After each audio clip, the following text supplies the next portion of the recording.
ప్రజలకు ఇబ్బంది లేకుండా ఇంటింటికి రేషన్ పంపిణీ చేయాలన్న సదుద్దేశంతో ఏపీలో వైఎస్ఆర్సీపీ ప్రభుత్వం తీసుకొచ్చిన ఎండీయూ వ్యవస్థను కూటమి ప్రభుత్వం రద్దు చేసింది. దీంతో ఇటు ప్రజలతో పాటు ఎండీయూ వాహనాల డ్రైవర్లు, హెల్పర్లను సైతం ప్రభుత్వం రోడ్డున పడేసింది. ఎండీయూ వాహనాల రద్దుతో ఉపాధి పొందుతున్న వారి నోట్లో మన్నుపోశాడు చంద్రబాబు. దీంతో ఎండీయూ వాహనాల డ్రైవర్లు కూటమి సర్కార్పై పోరు సాగిస్తున్నారు. ఈ క్రమంలోనే గుంటూరుకు చెందిన ఎండీయూ డ్రైవర్ షేక్ ఇమ్రాన్ గుండెపోటుకు గురయ్యాడు. వైఎస్ఆర్సీపీ హయాంలో పేదలకు జరిగిన మంచిని ఓర్వలేకపోతోంది కూటమి ప్రభుత్వం. వైఎస్ జగన్ మీదున్న వ్యక్తిగత కక్షతో వైఎస్ఆర్సీపీ హయాంలో పేద ప్రజల కోసం తీసుకువచ్చిన అనేక పథకాలకు చంద్రబాబు మంగళం పాడేస్తున్నారు. పౌర సరఫరాల శాఖ ద్వారా నిత్యావసరాలను పొందుతున్న పేదలు మళ్లీ కష్టాలు ఎదుర్కోవాల్సిన పరిస్థితి వచ్చేస్తోంది. కూటమి ప్రభుత్వ నిర్ణయంతో 2019 ముందు రోజులు పునరావృతం కానున్నాయి. వైఎస్ఆర్సీపీ ప్రభుత్వ హయాంలో ఎండీయూ వాహనాలతో ఇంటి వద్దకే రేషన్ సరుకులు అందించగా ప్రస్తుతం ఆ పథకానికి చంద్రబాబు సర్కారు మంగళం పాడింది. ఇప్పుడు మళ్లీ గతంలో మాదిరిగా చౌక డిపోల వద్దే పంపిణీ చేయాలని ప్రభుత్వం నిర్ణయించడంతో కిలోమీటర్ల దూరం వెళ్లి గంటల తరబడి రోడ్లపై నిరీక్షించాల్సిన పరిస్థితి నెలకొంది. వైఎస్ఆర్సీపీ ప్రభుత్వం ప్రతిష్టాత్మకంగా పేదల ఇంటి ముందుకే నిత్యావసరాల పంపిణీ చేయడంతో ఆ పథకానికి మంచి ఆదరణ లభించింది.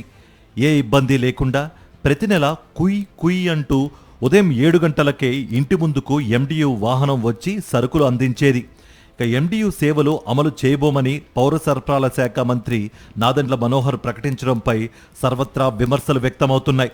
3 రేషన్ డీలర్స్ చేసే పనిని తాము ఒక్క ఎండీయూ వాహనం ద్వారా చేసేవారమని వాహనదారులు ఆగ్రహం వ్యక్తం చేస్తున్నారు.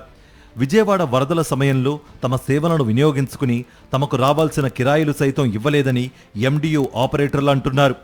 అగ్రిమెంట్ కాలం ఉండగానే తమను తొలగించాలని ప్రభుత్వం నిర్ణయించుకోవడం అన్యాయమని, జూన్ 1 నుంచి రేషన్ షాపుల ద్వారా బియ్యం సరఫరా చేస్తే న్యాయ పోరాటం చేస్తామని ప్రభుత్వాన్ని హెచ్చరిస్తున్నారు. ఈ క్రమంలో రేషన్ వాహనంపై ఆధారపడి జీవనం సాగిస్తున్న గుంటూరుకు చెందిన డ్రైవర్ షేక్ ఇమ్రాన్ గుండెపోటుకు గురయ్యాడు. ఇమ్రాన్ గుండెపోటుకు గురయ్యాడనే విషయం తెలియగానే పెద్ద సంఖ్యలో రేషన్ వాహనాల డ్రైవర్లు, హెల్పర్లు గుంటూరు కలెక్టరేట్ వద్దకు చేరుకుని ఆందోళనకు దిగారు. ఇన్ఛార్జ్ కలెక్టర్ భార్గవ్ను కలిసి తమను కొనసాగించాలని కోరారు. బాబు వస్తే జాబు అంటూ కూటమి నేతలు నిరుద్యోగులను మభ్యపెట్టారు. అధికారంలోకి వచ్చాక జాబు మాట అలా ఉంచితే ఉన్న ఉద్యోగాల నుంచి బలవంతంగా తొలగించే ప్రక్రియ ప్రారంభించారంటూ నిరుద్యోగులు ఆవేదన చెందుతున్నారు.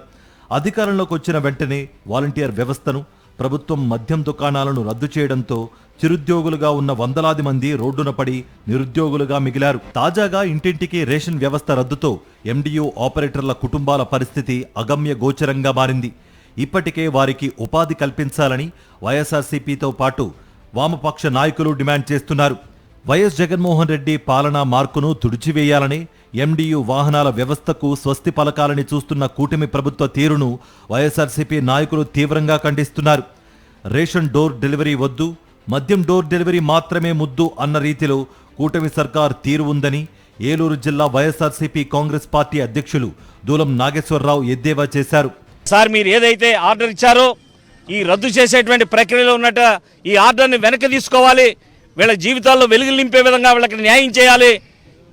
ఈ రోజున వైఎస్ఆర్ కాంగ్రెస్ పార్టీ తరఫున మేము ప్రత్యేకంగా మీరు చేసినటువంటి ఈ రద్దు చేసినటువంటి కార్యక్రమాన్ని మేము ప్రత్యేకంగా ఖండిస్తూ, ప్రజలకు ఇబ్బంది కలగకుండా మాజీ సీఎం వైఎస్ జగన్మోహన్ రెడ్డి ఇంటింటికి రేషన్ పథకాన్ని తీసుకువచ్చారు. ఇలాంటి మంచి పథకాన్ని ఆపివేయాలనే ఆలోచన ప్రభుత్వం విరమించుకోవాలన్న డిమాండ్ సర్వత్రా వ్యక్తమవుతోంది.